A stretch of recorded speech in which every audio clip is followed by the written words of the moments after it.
María Paula Urbano y antes de comenzar me gustaría agradecerle al director de CIPNER, Betancourt Soto, y a mi asesora Julie Stener, ya que sin ellos no hubiera sido posible realizar esta investigación que se basa en un concepto que he estudiado como causa del desarrollo de las enfermedades autoinmunes, conocido como microquimerismo fetal.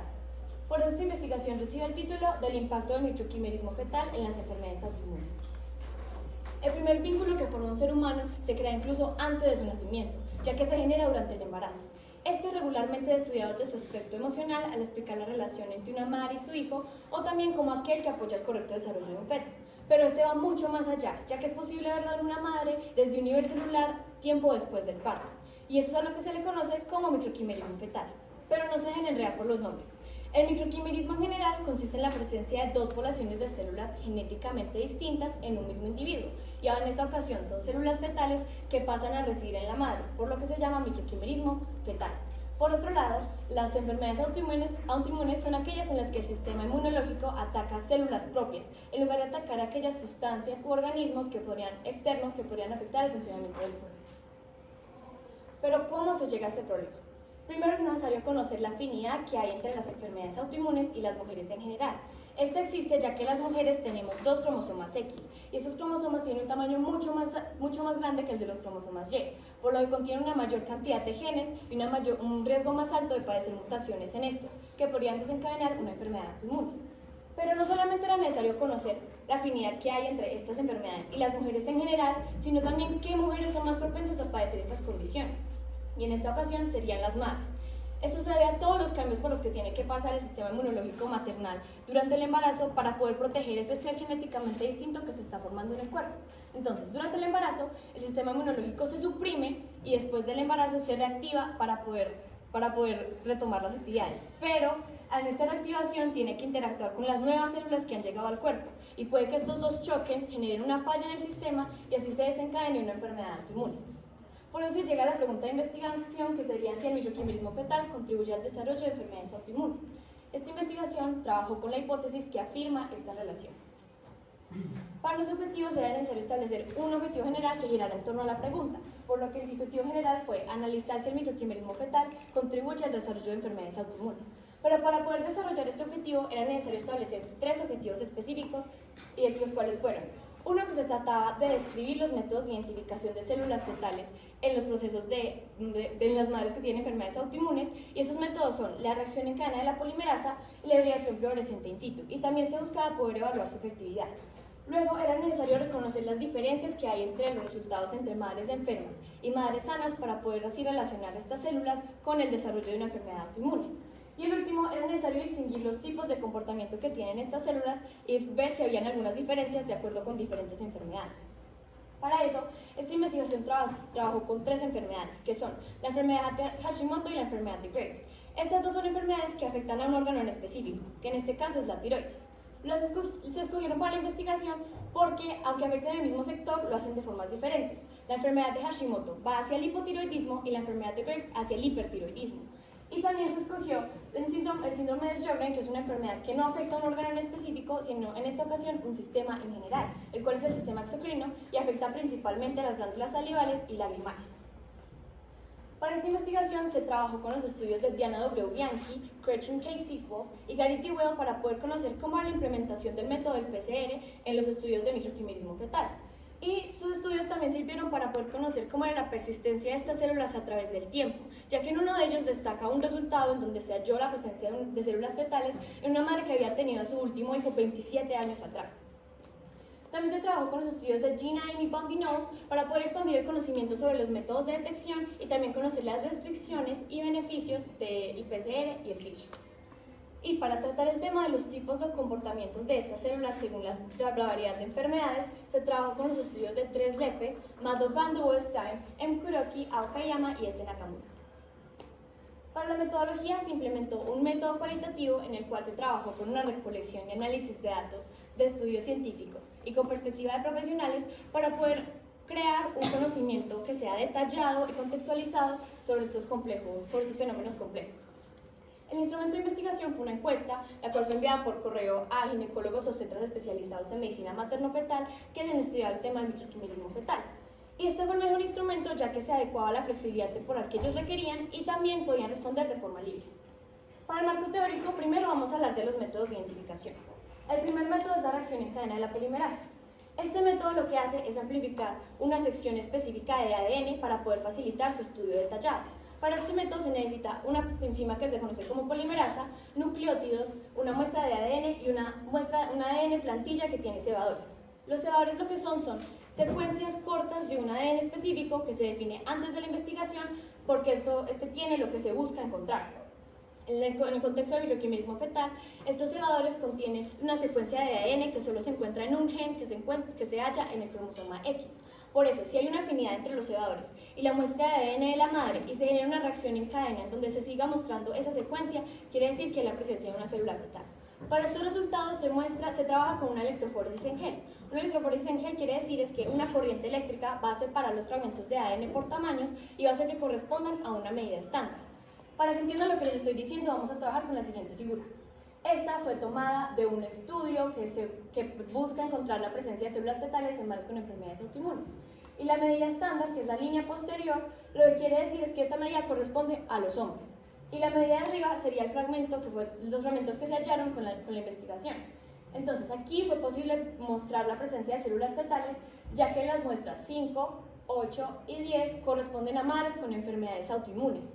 Y pueden ver que no se diferencia tanto de la línea posterior, que sería lo de los hombres. Y si quieren otra forma de rectificarlo, pueden ver la muestra número 9 y ver cómo no se diferencia tanto de la 8. Y esta muestra número 9 es importante porque fue utilizada como control positivo, lo que quiere decir que corresponde a un hombre. El otro método es la hibridación fluorescente in situ. Este método también trabaja con secuencias de ADN específicas, solo que son mucho más extensas que no como los cebadores. En este caso, las secuencias específicas se denominan sondas y pueden corresponder a un cromosoma en general. Por lo tanto, en estos estudios se le asigna una sonda a cada cromosoma y estas sondas son etiquetadas con un color específico. Para que entiendan lo que les estoy diciendo, vean la siguiente figura. En esta ocasión también fue tomada esta figura de un estudio que se le realizó al microquimerismo fetal en enfermedades autoinmunes, y la sonda del cromosoma X fue etiquetada con un color rojo y la del cromosoma Y con un color verde. Y nuevamente pueden ver la presencia de células fetales, ya que pueden ver como entre todas las células que tienen dos puntos rojos se encuentra una que tiene un punto verde y un punto rojo, y esa es la célula fetal. Entonces es posible que vean cómo la célula fetal está rodeada de células maternas. Ahora, para trabajar los tipos de comportamiento de estas células según las diferentes enfermedades, se obtuvieron los siguientes resultados. Para la enfermedad de Hashimoto, que es la que lleva al hipotiroidismo, se encontró que las células fetales se hallan en la sangre periférica de las madres y que hay una mayor cantidad de células en aquellas que están enfermas que en las sanas. Para la enfermedad de Graves, que es la que va hacia el hipertiroidismo, se encontró nuevamente la presencia de células fetales en la sangre periférica y una mayor cantidad de células en las enfermas que en las sanas, pero también se halló que hay una mayor cantidad de células en las madres que tienen esta enfermedad que en aquellas que padecen la enfermedad de Hashimoto, que es la otra que afecta a la tiroides. Y en la enfermedad sistémica, que es el síndrome de Sjögren, se encontró que no había presencia de células fetales en la sangre periférica de las madres, sino que la presencia se halló en las muestras que fueron tomadas directamente de las glándulas salivales. Y nuevamente, una mayor cantidad de células fetales en las madres enfermas que en las sanas. Para mis hallazgos, se trabajó con las respuestas de 3 ginecólogos obstetras especializados en medicina materno-fetal, los cuales son John Jairo Jaramillo Prado, Ariel Fernando Florido Ríos y Pablo Andrés Victoria Gómez. Estas preguntas que se realizaron fueron hechas para poder complementar la información que se obtuvo en el marco teórico y poder trabajar los objetivos. Por lo que, la primera pregunta que se les hizo fue: de los dos métodos de identificación FISH y PCR, ¿cuál es el método más efectivo? En esta ocasión los tres coinciden en que el método más efectivo es el de la reacción en cadena de la polimerasa, ya que es mucho más accesible y da resultados mucho más rápidos, por lo que se establece que el FISH podría ser utilizado como un complemento de los resultados del PCR, ya que, como vieron, son resultados más visuales y más precisos. Luego se preguntó que cuál es la base para la hipótesis de esta investigación según ellos. Ellos dijeron que tenía que basarse en la adaptación de estas células en los órganos maternos, pero uno de ellos mencionó la enfermedad injerto contra huésped. Esta enfermedad puede ocurrir en los trasplantes donde las células del donante afecten a las células del huésped, y en el contexto del microquimerismo fetal sería como si las células fetales afectan a las células maternas. Pero ¿cómo podría desarrollar una enfermedad autoinmune? Pues si las células fetales ya pudieron pasar la reactivación del sistema inmunológico, quiere decir que este sistema genera una tolerancia sobre ellas. Por lo que si estas células ahora afectan a las células maternas, puede que sea mucho más difícil para que el sistema inmunológico la reconozca, y de esta forma puede afectar una célula materna en lugar de atacar la célula fetal, que es el objetivo. Luego se les preguntaron que hasta qué punto podrían contribuir los factores epigenéticos en este desarrollo de enfermedades autoinmunes con microquimerismo fetal. Y aquí me hablan, pues un factor epigenético lo que es que se cambia la actividad de un gen sin la necesidad de afectar la secuencia de ADN. Y aquí me hablan de interacciones autocrinas y paracrinas. Una interacción autocrina es aquella en la que la célula fetal puede afectar su propia actividad. Y una paracrina quiere decir que una célula puede afectar la actividad de las células que la rodean.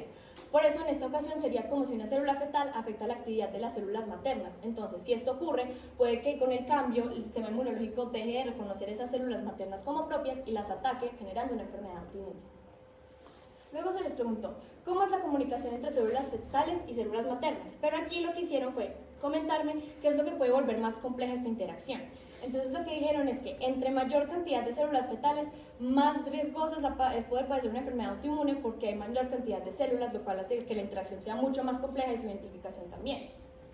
Pero relacionándonos con la respuesta pasada, se les preguntó también si existen características específicas del embarazo que podrían llevar al desarrollo de una enfermedad autoinmune. Y aquí se relaciona con la respuesta pasada porque los tres hablan de la multiparidad, que quiere decir que una madre ha dado luz en más de una ocasión. ¿Por qué se relaciona con la pregunta pasada? Pues porque entre más hijos ha tenido la madre, las células fetales de cada bebé van a pasar a la madre, entonces quedan en su organismo y se van acumulando. Pero no todas quedan porque aquí mencionan que hay un proceso de selección, o sea, el sistema inmunológico sí logra detectar algunas de estas células, pero de igual forma las que quedan se van a acumular con las del siguiente bebé. Y por último se les preguntó si varía la distribución de células microquiméricas fetales entre tejidos. Y los tres me hablan de que estas células tienden a reunirse a los sectores que son afectados por la enfermedad autoinmune. Para mis conclusiones, sí, efectivamente, volviendo a los objetivos, sí se pudo observar que hay una participación del microquimerismo fetal en el desarrollo de enfermedades autoinmunes, ya que si se evalúan las diferencias que hay entre madres enfermas y madres sanas en todos los estudios, hay una mayor presencia en aquellas que padecen las condiciones que en las que no lo hacen. También el comportamiento de las células fetales sí varía según la enfermedad, ya que se escogieron las primeras dos enfermedades que afectan a un órgano específico y al mismo para poder ver si habían diferentes comportamientos. Y en esta ocasión sí habían, ya que había mayor presencia de células fetales en la enfermedad de Graves que en la enfermedad de Hashimoto. Y también se puede relacionar con la respuesta que nos dieron los profesionales, ya que sí en el síndrome de Sjögren fue posible ver cómo estas células tienden a agregarse en los sectores que son afectados por la enfermedad, porque las muestras mostraron que solamente se hallaron células fetales en aquellas que eran tomadas directamente de las glándulas salivales, que son los sectores principales de esta enfermedad. Y el método más efectivo fue el método del PCR, según el tipo, por las pruebas, por el marco teórico y también por las respuestas de los hallazgos, porque era un método mucho más accesible, daba resultados mucho más rápidos y también se puede utilizar el FISH como complemento para poder obtener resultados más precisos.